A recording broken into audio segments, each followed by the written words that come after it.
হুম আজকের দুপুরের খাবার মেনু এখানে হচ্ছে সিম এবং আলু ভাজি, অর্থাৎ এই যে একেবারে নতুন আলু, ছোট ছোট আলু দেখতে পাচ্ছেন, সিম আলু ভাজি। এটা হচ্ছে করলা ভর্তা, কাঁচা পেঁয়াজ, মরিচ, সরিষার তেল দিয়ে।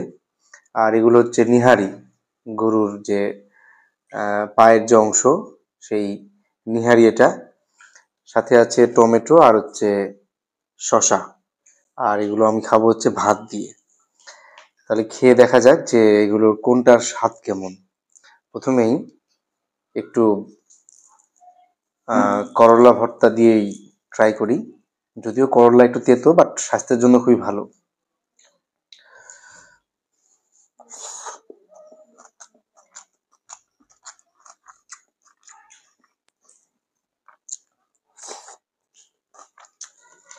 হালকা তেতো হলেও একটু ব্যতিক্রমী স্বাদ। করলা খাবেন নিয়মিত, দেখবেন যে আপনার মুখে রুচি বাড়বে, ছোটখাটো অসুখ যেগুলো আছে সেগুলো সেরে যাবে।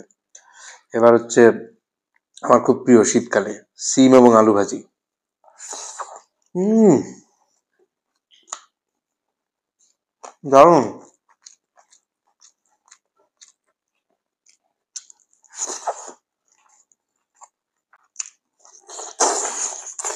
হুম হুম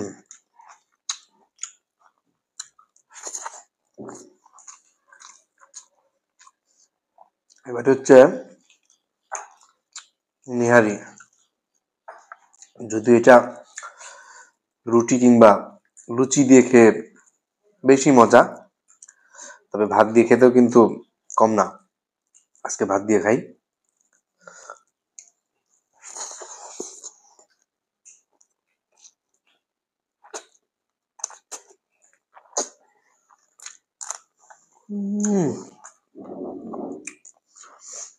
সেই স্বাদ।